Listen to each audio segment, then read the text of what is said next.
Hello friends, welcome to exam bee. I am Sushil Rakade, ex manager Reserve Bank of India.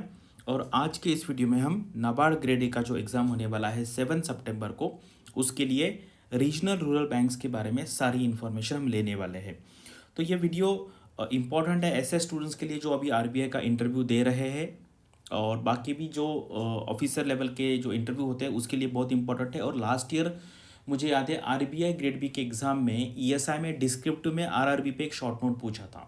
ठीक है, यानी कि जैसे मान लीजिए अगर शॉर्ट नोट आता है तो आपको कम से कम 200-300 वर्ड में भी तो भी लिखते आना चाहिए। और ये जो क्वेश्चन है ये अभी जो नाबार्ड का एग्ज़ाम है उसके फेज़ 2 के एग्ज़ाम में भी आ सकता है। और अगर बैंकिंग के बारे में कुछ ऐसे आता है या आपको इंटरव्यू में पूछा जाता है तो आरआरबी का जो अंडरस्टैंडिंग है रीजनल रूरल बैंक्स का वो होना बहुत ज़रूरी है। तो इसमें हम सारी चीज़ें देखेंगे। तो ये वीडियो देखने के बाद आपको आरआरबीज के बारे में कुछ पढ़ने की ज़रूरत नहीं है। तो आप जब वीडियो देखेंगे आपको नोट्स बनाना है, ठीक है। और एट द एंड जो वीडियो है वहाँ पर मैंने बताया कि आपको नोट्स किस तरीके से लेने हैं। तो एक बार आप देख लीजिए पहले आराम से, एंड देन जब लास्ट में मैं बताऊंगा आपको कैसे नोट्स बनाना है उस तरीके से नोट्स बना लीजिए, क्योंकि बाद में आपको ये वीडियो देखना नहीं है।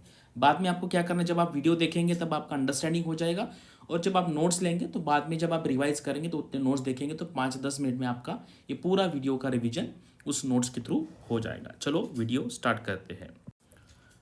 तो ये जो सारी इन्फॉर्मेशन है मैंने नाबार्ड के जो अलग अलग रिपोर्ट्स होते हैं, ऑफिशियल रिपोर्ट, वहाँ से लिया है। थोड़ा सा टेक्निकल हो सकता है लेकिन आप अच्छे तरीके से इसको देखिए और सुनिए। The first 5 regional rural banks of the country were establish on 2 October. आपको पता है 2 अक्टूबर इसलिए क्योंकि महात्मा गांधी जी की वो बर्थ एनिवर्सरी होती है, और जो रूरल एरिया पे उनका काफ़ी फोकस था। 1975 में हुआ to commemorate the birth anniversary of the Mahatma Gandhi, to particularly cater to the financial inclusion needs of the small and marginal farmers, agricultural laborers, artisans, weaker section of the society. यानी कि जो financial inclusion का जो start है majorly इस decision से हुआ था। एक्चुअली अगर आप देखेंगे तो इसके पीछे भी हम जा सकते हैं 1969 में जब नेशनलाइजेशन हुआ था फर्स्ट टाइम, वो भी एक स्टेप था फाइनेंशियल इंक्लूजन का। यानी कि अगर आपको फाइनेंशियल इंक्लूजन के बारे में कुछ आंसर देना है या कुछ डिस्क्रिप्टिव में लिखना है तो आप इसका यूज़ डेफिनेटली कर सकते हैं। RRBs have significantly evolved nearly 5 decades since their establishment, and they have remained true to their mandate of serving the target audience prescribed by the preamble of the RRBs Act 1976। तो हमें ये भी पता होना चाहिए कि 1976 में आरआरबी का एक्ट बना था। वैसे अगर देखा जाए तो फर्स्ट आरआरबी जो हुई थी 1975 में हुई थी, ठीक है। तो अगर बहुत सारे ऐसे स्टूडेंट्स हैं जिनको थोड़ा सा कभी कभी डर लगता है कि प्राइवेटाइजेशन होगा बैंक का, तो मुझे लगता है आरआरबीज उस एंगल पे थोड़ी सी सेफ रहेगी। लेकिन आपको पता है कि जो पीओ का जॉब है पब्लिक सेक्टर बैंक में और आरआरबी में, उसमें सैलरी में थोड़ा बहुत डिफरेंस है। यहाँ पे प्रेशर इतना नहीं होता है। तो मैंने खुद देखा है कि कुछ मेरे स्टूडेंट थे जो आरआरबी में स्केल 2 थे, फिर बाद में एसबीआई पीओ बन के एसबीआई में चले गए। तो उनको क्या होता है, जब आप दोनों जगह पे काम करते तो यू कैन कंपेयर, आप खुद कंपेयर कर सकते हो, आपको किसी का सुनने की ज़रूरत नहीं पड़ेगी उस टाइम। तो उन बहुत सारे स्टूडेंट मैंने ऐसे देखे कि जिनको लगता है यार आरआरबी अच्छा था, मतलब आरआरबी का स्केल 2 एंड एसबीआई पीओ जो है स्केल 1 वो कंपेयर कर रहे थे। वहाँ पे उनको वो कहता था कि 5:30 बजे मैं हर दिन घर पे आता था, मैं आरबीआई की तैयारी करता था, लेकिन जब से एसबीआई पीओ ज्वाइन किया है तो टाइम नहीं मिल रहा है। मतलब ऐसा नहीं कह रहा कि एसबीआई पीओ अच्छा नहीं है, ठीक है। एसबीआई पीओ ऐसे स्टूडेंट के लिए अच्छा है कि जो करियर ओरिएंटेड है, जिनको टॉप लेवल तक पहुंचना है, क्योंकि अगर आप एसबीआई पीओ ज्वाइन करते हैं तो you have the chance to become the chairman और at least managing director, deputy managing director, CGM बन सकते हैं, आप फॉरेन में जा सकते हैं। काफ़ी बेनिफिट्स है, उसके ऊपर भी मैं एक अलग वीडियो बनाने वाला हूँ कि why one should try to join SBI PO, ठीक है। चलिए अभी देखो, ये मैंने पूरा है ना, ये स्लाइड सबसे इंपॉर्टेंट है। इसके ऊपर अगर आप ये पूरा नोट डाउन कर लेंगे या आप याद रखने का ट्राई करेंगे तो आप इसके ऊपर 200-300 वर्ड का भी एक आंसर लिख सकते हैं। विथ 92% ऑफ देयर ब्रांचेस, कितने ब्रांचेस है, नियर अबाउट 22,000 लिखा तो भी चलेगा। अगर आपको नंबर एग्जैक्ट याद आता है तो आप लिख सकते हैं। Branches located in rural and semi urban areas, 90% of their total loan portfolio is towards the priority sector, ठीक है। 90% कहाँ पे, प्रायोरिटी सेक्टर में। Loans to small and marginal farmers and weaker section constitute 48%, यानी कि स्मॉल एंड मार्जिनल फार्मर्स को 48% है and 60% जो है वो वीकर सेक्शन के लिए। ये नंबर आपको याद रखने हैं respectively of their total loan portfolio. The cumulative business of all RRBs will entail the RRB system to be among the top 10 public sector banks in the country, यानी कि सब आरआरबी को अलग कर देंगे, उसको एक बैंक बना देंगे, तो वो क्या बन जाएगी, टॉप 10 पब्लिक सेक्टर बैंक में वो आ जाएगी। तो ये यहाँ पे मैंने जो कुछ भी कहा है ये आपको याद करना है, आपको लिखना है, क्योंकि इसके ऊपर काफ़ी सारे क्वेश्चन आ सकते हैं, एमसीक्यू फॉर्म में आ सकते हैं। आप इसका यूज़ डिस्क्रिप्टिव में अप्रोप्रिएट जगह पे या इंट्रो में भी आराम से कर सकते हैं। ठीक है, द अमलगमेशन यानी कि जो मर्ज किया जाता है उसको कहते हैं अमलगमेट करना। Amalgamation of RRBs from 196 in FY 2004-5, यानी कि 2004-5 में 196 थी, अभी वो बन के हो गई है 43। ठीक है, अभी 43 हो गई है। Has brought about the scale efficiency, higher productivity and robust financial health of RRBs. अगर किसी ने पूछा आपको कि ये किस लिए किया है, तो जब स्केल बढ़ता है तो इफिशियंसी बढ़ती है, प्रोडक्टिविटी बढ़ती है एंड रोबस्ट फाइनेंशियल हेल्थ है आरआरबीज का। RRBs have performed well in FY 21-22. The consolidated net profit increased by 91% to 3,219 crore. 3,200 भी याद रखे तो भी चलेगा।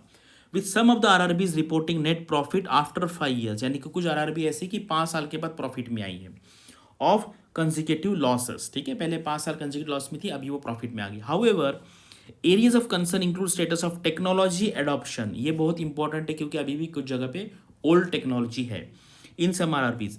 There are 9 continuously loss-making banks which have been severely impacted by pension liability and asset quality deterioration. Asset quality का मतलब है loan जो है एनपीए हो रहा है, उसका रीपेमेंट नहीं आ रहा है, और पेंशन लाइबिलिटी यानी कि आपको पता है पहले पेंशन था तो लोगों को पेंशन देना है, उसकी वजह से भी काफ़ी लाइबिलिटी आ गई है।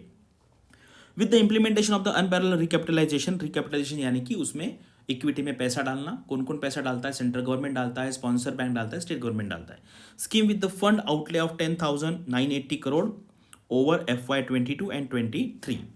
Accompanied with operational and governance reforms, it is expected that all RRBs in the country will become sustainably viable financial institution in near future.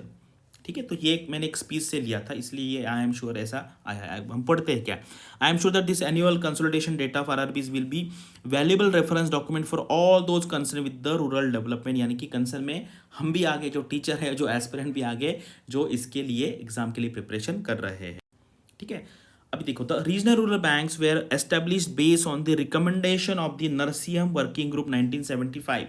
ठीक है, as a distinct set of regionally oriented rural banks combining the local feel and the familiarity of the rural problems characteristics of the cooperative sector, यानी कि सहकार जो कहते हैं उसको हिंदी में, and the professionalism and large resource base characteristics of the commercial bank. They are jointly owned by the government of India, state government and sponsoring commercial bank. Equity contribution सबसे ज़्यादा है सेंट्रल गवर्नमेंट का 50%, इस तरीके से याद रखिए। उसके बाद स्पॉन्सर बैंक का रोल बड़ा होता है 35% एंड स्टेट गवर्नमेंट का है 15%, क्योंकि उनका रोल सबसे कम होता है यहाँ पर। RRBs are regulated by RBI, supervise by NABARD. ये बहुत इंपॉर्टेंट है, बहुत लोगों को ये पता नहीं है कि आरआरबीज का रेगुलेशन आरबीआई करता है, सुपरविजन नाबार्ड करता है। रेगुलेशन मतलब इंस्ट्रक्शन भेजना, ये करना है, ये नहीं करना है, इसको कहते हैं रेगुलेशन, यानी कि मेकिंग सर्क्यूलर्स, मेकिंग इंस्ट्रक्शन। ठीक है, एंड सुपरवाइजन का मतलब होता है कि वो इंस्ट्रक्शन फॉलो हो रहे हैं या नहीं हो रहे, वो देखना, इसका मतलब है नाबार्ड। यानी कि आरबीआई रूल्स एंड रेगुलेशन बनाता है और नाबार्ड ये चेक करता है कि वो रूल्स एंड रेगुलेशन फॉलो कर रहा है या नहीं कर रहा। ये बहुत लोगों को नहीं पता होता कि रेगुलेशन और सुपरविजन में क्या डिफरेंस है।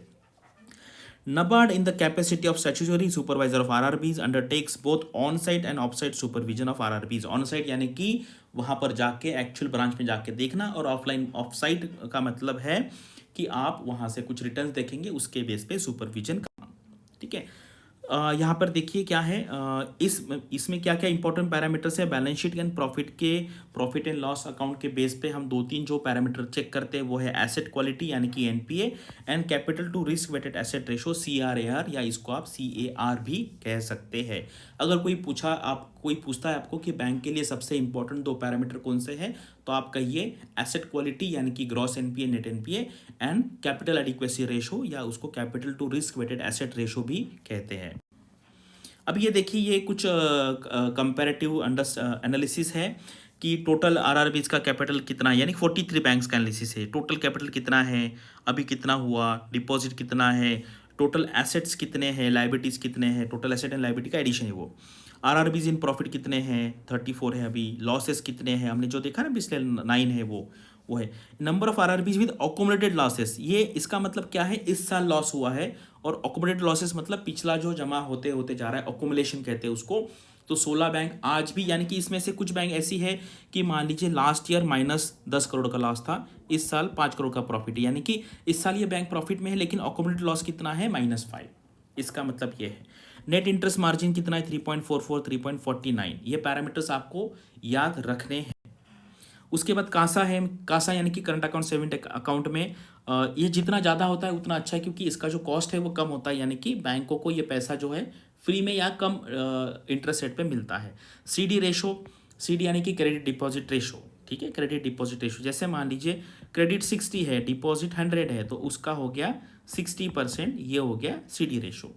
CRAR कितना है, CRAR 12.7 है, ये अच्छा है। RBI के हिसाब से ये 9 होना चाहिए, बेसल कमेटी के हिसाब से ये 8 होना चाहिए। ग्रॉस NPA कितना है, अच्छा अमाउंट है, ये थोड़ा सा कम हुआ है। नेट कम हुआ यानी कि अच्छा है। नेट NPA भी कम हुआ है, 4.7 है अभी। तो ये जो सारे नंबर से आप याद रखने का ट्राई कीजिए, ठीक है। तो यहाँ पर अगर आप देखेंगे तो 43 RRB sponsored by the 12 schedule commercial banks. Total branches कितनी हैं, 21,892। टोटल डिपॉजिट अकाउंट्स कितने हैं, टोटल लोन अकाउंट्स कितने हैं, 26 स्टेट्स में है, 3 यूनियन टेरिटरीज में है, पौंडीचेरी या पुदुचेरी, जम्मू कश्मीर एंड लद्दाख में। 92% RRBs branches are located in rural और semi urban area. States of Goa and Sikkim do not have RRBs, ये इंपॉर्टेंट है। All public sector bank except Punjab and Sind Bank sponsor 1 और मोर RRBs, यानी कि पंजाब एंड सिंध बैंक कोई RRB का sponsor bank नहीं है। JNK Bank is the only private sector bank to sponsor RRB, ठीक है। ये JNK एक्चुअली गवर्नमेंट का है, लेकिन ये प्राइवेट सेक्टर बैंक है। अगर आप इसकी इक्विटी कैपिटल देखेंगे तो ये एक्चुअली जम्मू कश्मीर जो गवर्नमेंट है उनका है, लेकिन उसको प्राइवेट सेक्टर बैंक कहा जाता है। ये सारा इन्फॉर्मेशन मैं आपको कहता हूँ कि ये पूरा वीडियो, इसके बाहर आपको कुछ भी पढ़ने की ज़रूरत नहीं है। रिकैपिटलाइजेशन क्या क्या किया, देखिए रिकैपिटलाइजेशन मतलब गवर्नमेंट उसमें कितना पैसा डालता है वो, ठीक है। तो ये बस इतना ही याद रखिए, क्या क्या पैरामीटर स्टडी करने हैं यहाँ पर, इसके बारे में आगे भी मैं बताऊंगा।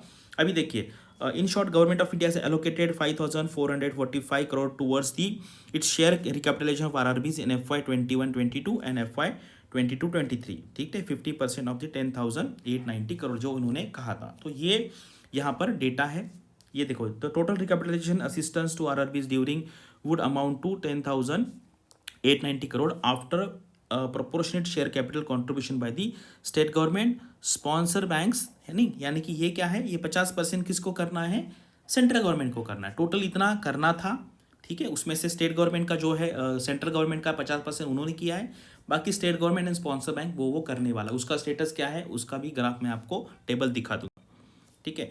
तो यहाँ पर ये है गवर्नमेंट शेयर 50% टोटल एलोकेशन है। उसके बजट एस्टिमेट कितना था, रिवाइज एस्टिमेट किया यहाँ पर, ठीक है। तो ये सारा मतलब total government share for capitalization allocated कितना है, ये है। RRBs have been regularly infused with the capital in the past to help them to meet regulatory requirement of 9% CRAR, ठीक है। रेगुलेटरी रिक्वायरमेंट 9% है, मैंने बताया। RBI का क्या है, 9% है, एंड बेसल कमेटी का जो है वो 8% है, ठीक है। तो आप अगर ज़्यादा इंटरेस्ट है तो आप यहाँ पे ये स्टॉप करके पूरा देख सकते हैं। जितना मैं बता रहा हूँ उतना आप याद रखने का ट्राई कीजिए। कंसोलिडेटेड बैलेंस शीट में हमने देखा कि मार्च में शेयर कैपिटल कितना है, रिजर्व्स इनके कितने हैं, एंड अदर टोटल जो एक्यूमुलेटेड लॉसेस है वो कितने। एक्यूमुलेटेड लॉसेस आज भी है, ठीक है। एक्यूमुलेटेड लॉसेस यानी कि पिछले जो लॉसेस है वो जमा होते आ रहे हैं। यहाँ पे एक्यूमुलेटेड लॉसेस में थोड़ा सा कम ग्रोथ हुआ, यानी कि वो अच्छा है कि इतना ज़्यादा तरीके से वो नहीं बढ़ रहा है। ये जो है लॉस मेकिंग है, profit and loss making RRBs। तो इस साल जो है ओवरऑल जो है काफ़ी अच्छे तरीके से प्रॉफिट हुआ है, लेकिन ये इस साल का है, इस साल का है। अकोमोडेटेड का मतलब क्या है, जैसे मान लीजिए किसी का -10 है, -15 है, -25 और इस साल हो गया 40, ठीक है। तो टोटल ये कितना हुआ, अकोमोडेटेड -10, क्योंकि ये 40 प्लस और ये माइनस हो जाएगा, और -10 है, इसको कहेंगे हम अकोमोडेटेड लॉस। इस साल हुआ प्रॉफिट, लेकिन अकोमोडेटेड यानी कि पूरा जो अक्यूमुलेशन हुआ है पिछले कुछ सालों से, उसको कहते हैं अकोमोडेटेड लॉस। लेकिन अगर इस साल का पोजीशन देखेंगे तो सारे RRBs मिला के ये प्रॉफिट में है। टोटल प्रॉफिट मेकिंग RRBs 34 है, लॉस मेकिंग कितनी है, 9। लोन पोर्टफोलियो अगर आप देखेंगे तो टोटल जो है उसमें प्रायोरिटी सेक्टर का कंट्रीब्यूशन 90% है, नॉन प्रायोरिटी 10% के आसपास है। इसमें एग्रीकल्चर सबसे ज़्यादा है, 70% एग्रीकल्चर का शेयर है। उसके नंबर 2 पे है एमएसएमई, देन है हाउसिंग। प्रायोरिटी सेक्टर लेंडिंग में अगर आप देखेंगे तो टारगेट है 75 लेकिन 90 अचीव किया है। एग्रीकल्चर में 18 है लेकिन 46 अचीव किया है। 2 स्टेट ऐसे जिन्होंने ये टारगेट सेट नहीं अचीव नहीं किया, Meghalaya rural bank and Nagaland rural bank. ये काफ़ी डीप में मैं ले रहा हूँ, इसके बाहर कुछ भी नहीं आएगा। उसके बाद ये सारी स्टेट वाइज देखना है आपको, तो आंध्र प्रदेश में कितनी है, अरुणाचल प्रदेश में कितनी है, बिहार में है, आसाम में है, बिहार है, ठीक है। अगर आप देखेंगे यहाँ पे महाराष्ट्र में 2 है, उत्तर प्रदेश में 3 है, वेस्ट बंगाल में 3 है। इस तरीके से आप इसका स्टडी कर सकते हो। उसके बाद ये देखिए सबसे ज़्यादा स्पॉन्सर बैंक कौन है, स्टेट बैंक ऑफ इंडिया 14 है, पीएनबी 9 है, कैनरा बैंक 4 है। इस तरीके से ये भी आपको बाइफर्केशन यहाँ पर मिल रहा है। फिर स्टेट वाइज मैक्सिमम 3 ही है, आंध्र प्रदेश 3 है, उसके बाद उत्तर प्रदेश 3 है, वेस्ट बंगाल 3 है। बाकी स्टेट का आप यहाँ पर देख सकते हैं कि हर स्टेट में कितने आरआरबीज है। तो ये स्टेटस है रिकैपिटलाइजेशन का, यानी कि जो इक्विटी होता है उसमें जो 3 पार्टिसिपेंट है, जैसे स्पॉन्सर बैंक है, उसके बाद स्टेट गवर्नमेंट है एंड गवर्नमेंट ऑफ इंडिया है। स्पॉन्सर बैंक कौन सी ये दिया है, उनको कितना टारगेट था, टोटल इतना करना था, उतना दिया है।